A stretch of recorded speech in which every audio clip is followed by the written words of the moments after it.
Hi, I'm Norman Chorn. We're talking today about setting strategy in uncertain times. One of the questions I'm asked very often by my clients is, how does one plan in uncertain and changing times? And very often this question is really prompted by the fact that so many of their strategies and plans have failed or proved less than successful because of changing conditions in the marketplace. So really what one has to examine then is why this occurs, and probably the major reason why this occurs is that this form of traditional planning that is often used relies on making assumptions about the future. So in a typical example, you might be given interest rate projections, market share projections, market growth projections, exchange rate projections, which really are then intended to form the basis of your plan into that period of time. You develop your plan, you've gone live, and all of a sudden something happens in the marketplace and all your assumptions are incorrect, and you then toss your plan aside and conclude that, gee, that plan was really not worth the effort that you put into it. In effect, what you've really proven there is that traditional planning doesn't work in changing and uncertain environments, largely because it's based on this premise that we're able to predict the future, to make assumptions about future conditions. Clearly that isn't possible in an uncertain and changing environment, and it's also quite dangerous, particularly if you're wrong, of course. Now, I want to speak today about a different approach, a somewhat more innovative approach, which is really designed to cope with uncertain and changing conditions, called future building. So future building is a different approach to setting strategy and planning, and after describing 7 key principles to you of future building, I'm going to show you an approach which I've called do-it-yourself future building, which really assists us in setting strategy and planning for very uncertain and changing conditions. So the first principle I'd like to address is one established by that famous British physicist Stephen Hawking. He made the point that the future does not exist a priori. What Hawking was really on about was helping us to understand that the future isn't something which exists independently and objectively at some sort of distant point that we're going to achieve or we're going to reach. Instead, what we need to do is to understand that the future is in actual fact something which has not yet been defined. It is a set of possibilities that can actually be influenced by our own purposeful behavior. Let me give you a little example to illustrate the point. When I first moved to Sydney from Melbourne some 20 odd years ago, my young daughter was rather fascinated by the concept of traffic. We used to walk up to the Pacific Highway every day and she'd point to me and she'd say, "Daddy, Daddy, look at the traffic." Yep, and there were cars and trucks and buses and motorcycles whizzing past. She was really fascinated by it. One day we were driving to Kindy. I was driving her, she was in the back seat, and she suddenly says to me, "Daddy, Daddy, we are the traffic." And I'm thinking, oh my gosh, Marissa's actually recognized that at one point in time you can observe a phenomenon as an external objective entity, and in another time period you can actually be that entity. And that really played on my mind, and I began to think of that as an analogy about the future, because imagine, here I am driving down the Pacific Highway in my old Holden, my car breaks down. I've got to get onto the phone to call the NRMA. This is about 7:30 in the morning, huge traffic build up behind me. Half an hour later, they've got me going, and off we go. I turn off the highway and I drop Marissa off at Kindy. I then figure it's a good idea to turn the radio on to listen to the traffic report. What do they tell me? They say, "Don't go near the intersection between Pacific Highway and Boundary Street. There's been a breakdown, there's a huge build up in traffic." And I think, great idea, I'm going to go another way. So in a sense what I've done is I, through my action, have actually created a situation which in the next period of time I discover, and I then make a choice about a new action. And it's this continuous cycle of choice, action, discovery that in reality does create your future and the future of your organization. The third very key principle is that no monarchy has ever fomented its own overthrow. And particularly with the events we've seen in the Middle East, we know that people in positions of power don't readily give up those positions of privilege and power.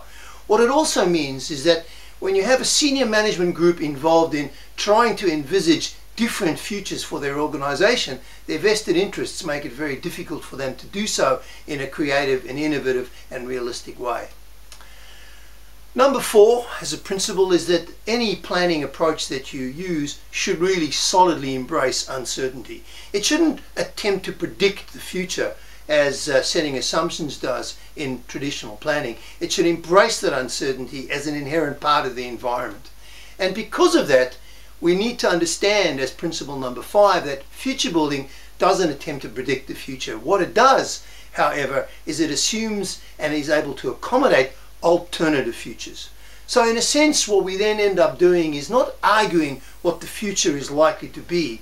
We simply say, let's imagine 4 or 5 different futures which could possibly occur, and then let's ask ourselves, what would we do as an organization if we found ourselves in any of those futures? It just changes the whole conversation. It reframes the whole strategy process.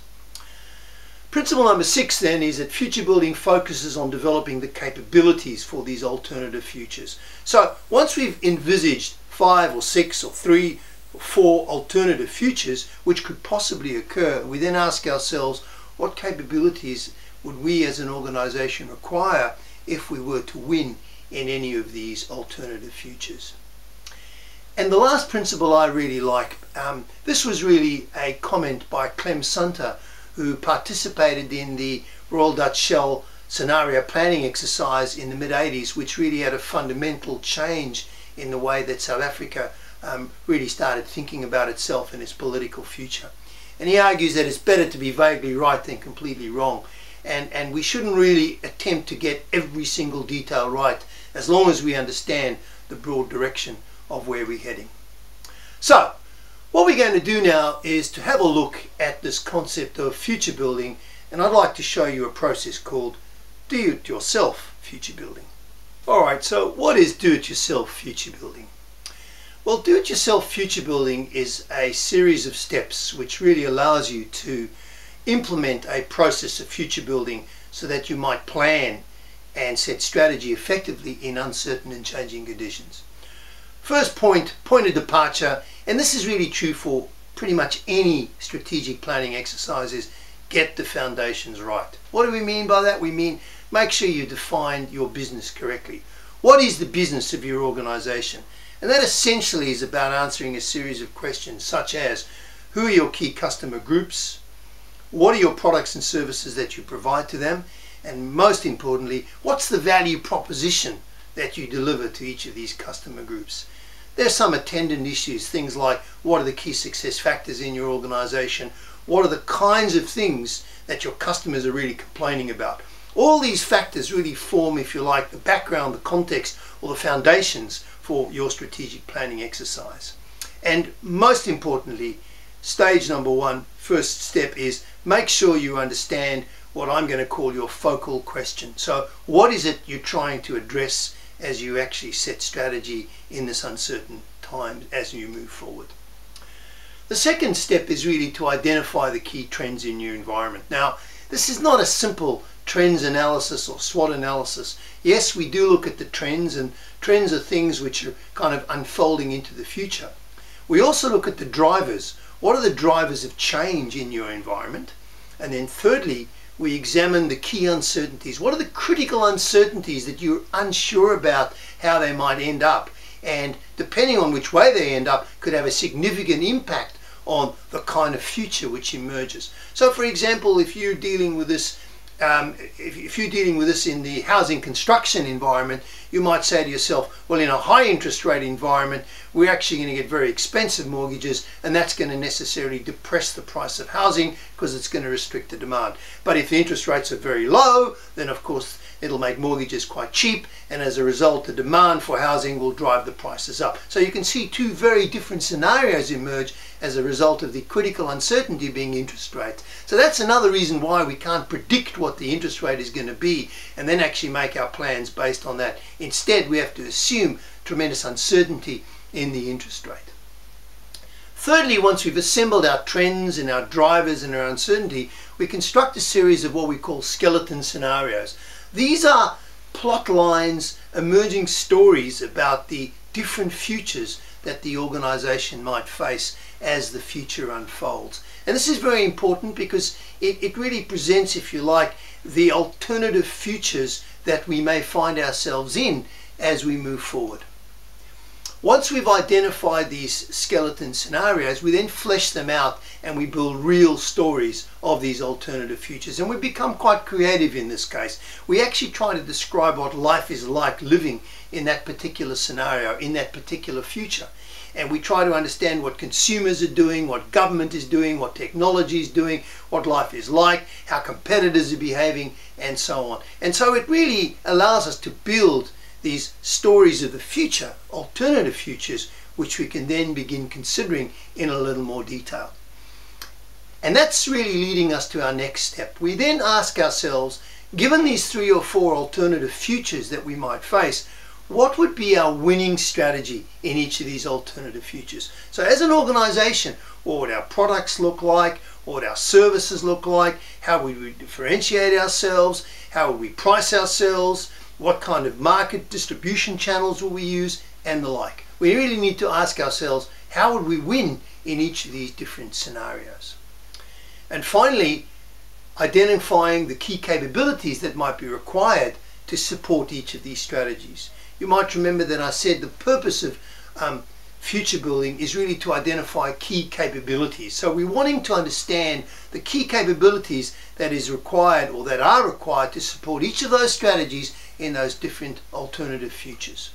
Now, our action planning phase is very interesting, and this is where most people find the situation to be totally fascinating.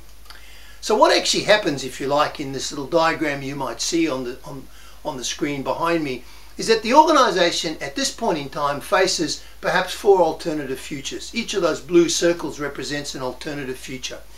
Each of those futures then has a strategy which will allow the organization to win, and each of those winning strategies is then underpinned by a series of future capabilities.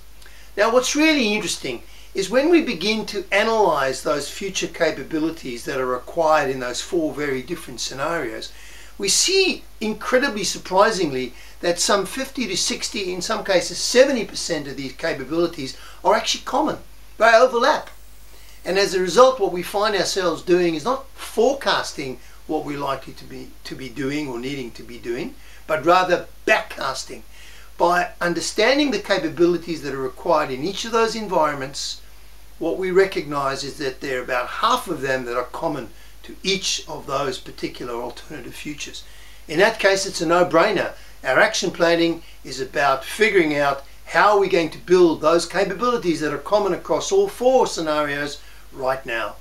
And then, of course, as we move closer and closer to this destined point that we've identified 20 years, 5 years, 3 years into the future, we find that we begin to recognize which of those futures are really emerging. So, just to summarize then, strategy and uncertainty. First step is pre-build. Get your foundations right. Define the business correctly. Make sure you understand the critical success factors and make sure that you understand your focal question. The second point is then to identify the drivers, the trends, and the key uncertainties. Remember, trends are things which move into the future in a fairly steady state. For example, we know the increasing use of mobile technology is a trend. The drivers of change, well, these are the things which influence the way we behave. So the driver of change might be, for example, the speed at which technology allows us to actually have longer battery life. And so the longer the battery life, the more ubiquitous the use of mobile phones might be. And finally, uncertainties are those things which we really are uncertain about, but we know will have a major impact on the way the scenario emerges. Construct our skeleton scenarios, telling our stories, flesh these out into alternative stories of the future, and then ask ourselves, what will it take to win in each of those alternative futures? Understand the capabilities that are required under each of those, and then put an action plan together to develop common capabilities. And that, in a nutshell, is do-it-yourself future building. I'm Chorn. Thank you very much.